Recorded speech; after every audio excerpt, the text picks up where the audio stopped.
Ендігі тақырып карама деген нәрсе бар. Муъжиза дегенді білесіздер, пайғамбарларға беріледі. Әдеттен тыс. Әдетте осылай болу керек.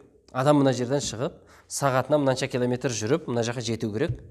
Бірақ әдеттен тыс нәрсе болады. Қалай? Бір сәтте шығады, барады, көтеріледі, бүкіл жәннат тозақ бәрін көреді, Палестинадан қайтып келеді, төсегі жылы әлі. Қалайша ол? Муъжиза. Муъжиза деген сөз араб тілінде ажаза етістігінен шығады, ажиз, әлсіз. Яғни өзгелер бұл нәрсені істеуден әлсіз, істей алмайды, қолынан келмейді. Алланың ғана қолынан келеді. Оны кімге береді? Пайғамбарларына. Енді пайғамбарлардан басқа адамдардың да қолынан әдеттен тыс нәрсе келіп жатады. Ол өзінің қолынан емес, Алланың беруі. Оны карама дейді. Қазақ тілінде керемет дейді. Мына бір кереметті қарашы дейді. Яғни әдеттен тыс нәрсе олда. Әла инна әулия Аллахи ла хауфун алейхим ва ла хум яхзанун. Алланың әулиелері, уәлидің көпше түрі ғой. Әулие дейміз, карама сол әулиелерде көрінеді. Олар қорқпайды, оларға ешбір қайғы да жоқ дейді. Кейбір мәселелерде басымызға бір күн туған кезде не істейміз? Дереу дірілдеп, қорқып, басқа болып кетеміз, пендеміз. Әулиелер сол сәтте де қорқпайды екен, ол да бір керемет. Алдына ит келе жатады, демей бүйтіп қарайды, анауды өтіп кете береді.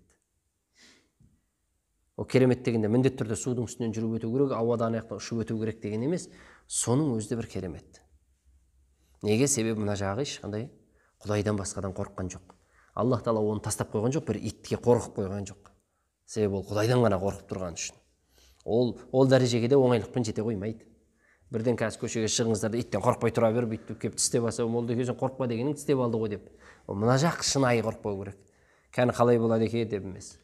Оған әбден немен, құлшылықтармен, ғибадатпен, түнгі немен, әрбір халде Алладан ғана сұраумен жетісті ол нәрселерге. Оңайлықпен емес. Аллазина аману ва кану яттақун. Олар иман етіп, Алладан ғана қорқатындар дейді. Әулиелер. Лахумул бушра фил хаяти дуния ва фил ахира. Бұл дүниеде де ахиретте де оларға сүйінші бар. Сүйінші не нәрсеге беріледі? Тек жақсылыққа беріледі, Сүйінші деп келе жатса, дереу қуана бересің, сүйіншіңді дайындайсың. Неге? Саған қайғылы хабар айтпайды ол. Бір жақсы хабар айтады. Дүниеде де демек олар үшін жақсылық. Ахиретте де сүйінші хабар. Ла табдила ли калиматиллах. Алланың айтқаны ешқашан өзгермейді, ол солай болады дейді. Залика хуал фаузул азим. Міне ең үлкен жетістік осы. Мариям анамыз жүкті болған кезінде 9 ай 9 күн қиналып жүрген жоқ. Аллах Тағала берді, дереу 9 ай 9 күндік бала ішінде пайда болды. Құрғап тұрған құрма ағашын, құрғап тұрған, соны сілкідеді, сілкенеді, таза құрмалар түсті. Таза құрма дереу түссе болар еді? Жоқ, ананы сілкідеді. Неге? Себебі мына дүниеде бізден әрекетті күтеді Аллах Тағала. Сәл бір әрекет жасасаң, болмайтын нәрсені де болдыртып береді саған. Жатып алып бола берсін демес. Тұр, шық. Ой, қойшы сон. Сөйерге барып келгеннен сонша ақша түсет дейсің ба? Сен барсай алдымен. Істесей сәл, қимылдасай Алла ғой беретін. Сен өз математикаңмен есептеме. Алланың есебі бар өзінің. Сенен қимыл. Әлгі хадисте айттық қой, естеріңізде болса. Құсты қараңыз, құстың тәуекелін. Азанда аш шығады, кешке тойып қайтады. Егер шынайы тәуекел ете алғаныңда, сені де Алла Тағала солай бағар ет дейді. Бірақ өрді қараңыз, құсты, азанда аш болған құсты кешке тойдырып қояды деген жоқ. Азанда аш шыққан құсты кешке қайтып келгенде тойып қайтады дейді. Демек шығу, әрекет ету сізбен біздің міндетіміз. Тәуекелдің ең жоғарғы деңгейі, қараңыз, магазин жоқ, ештеңесі жоқ. Ертең қайтып күн көрем. Жұмыстан шығып қалайықшы. Ешқайда жұмыс болып болсын, азында уайымдаймыз, ертең қайтып күн көрем деп. Шықсай, әрекет жасасай, қимылдасай. Құстың да ешқандай жұмыс жоқ қой. Шығады ғой, тіршілік етеді ғой. Демек тәуекел деген сөз Аллаға тәуекел ету әрекетпен. Аятта соны айтып отыр. Мариям анамызға сәлкіле дейді. Сәлкілейді, таптаза нелер түседі. Күли уашраби, жеп іше бер деп Алла субханаху тағала. Бұл да бір әулиелердің караматы. Закария алейхиссалам кіреді екен. Кірген сайын алдында сол сәтте, сол уақытта піспейтін құрмалар, жемістер алдында тұрады екен. Мынаның бәрі қайдан дейді? Мынаның бәрі саған қайдан деп Закария алейхиссалам сұрайды. Сонда Мариям анамыз, мен индилла, Аллахның құзырынан дейді. Аллах Тағала қалағанын есепсіз рызықтандырады дейді. Қалаған пендесіне есепсіз ризық береді дейді. Закария алейхиссаламға ой туындайды. Мен неғып сұрамадым осы күнге дейін перзент деп.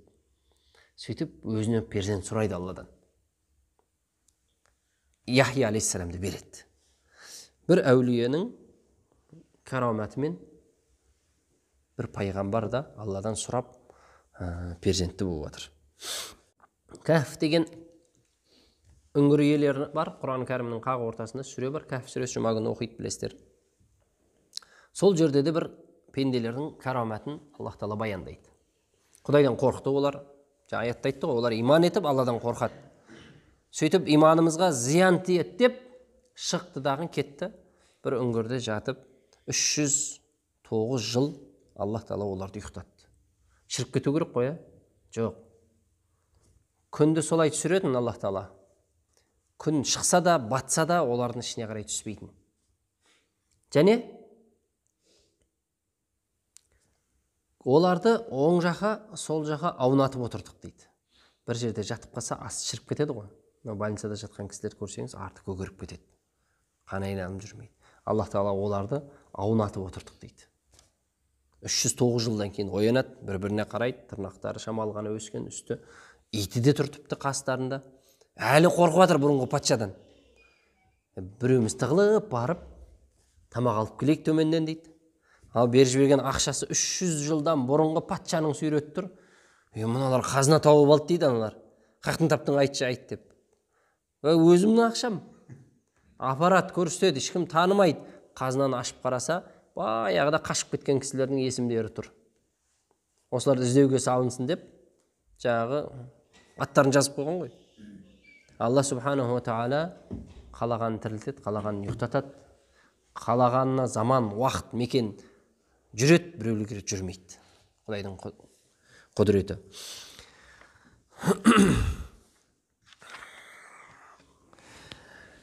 Абу Хурайра радиаллаху анху пайғамбарымыздан жеткізеді.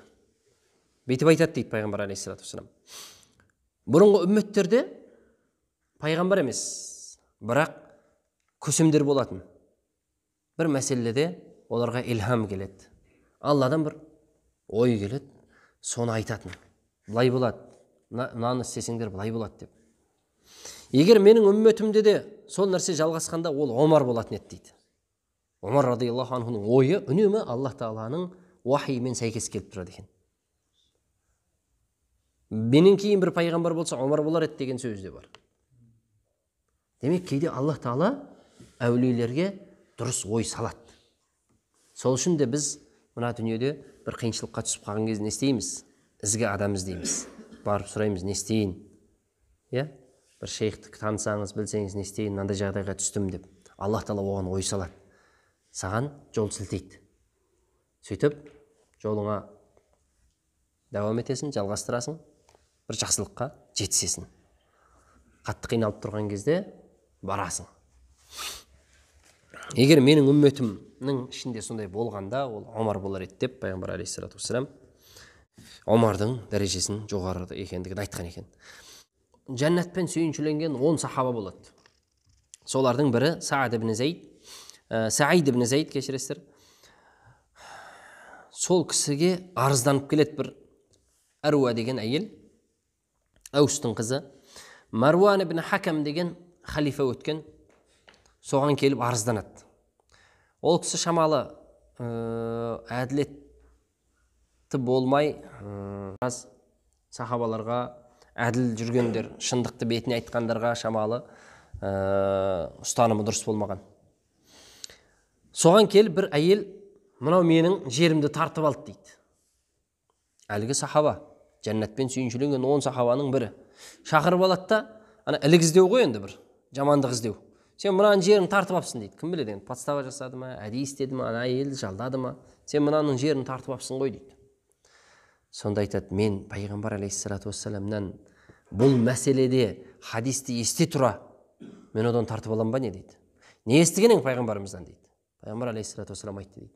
Егер мына дүниеде біреуден зұлымдықпен жерін тартып алдың ба, сені Алла субханаху ва тағала жердің астына тығып азаптайды.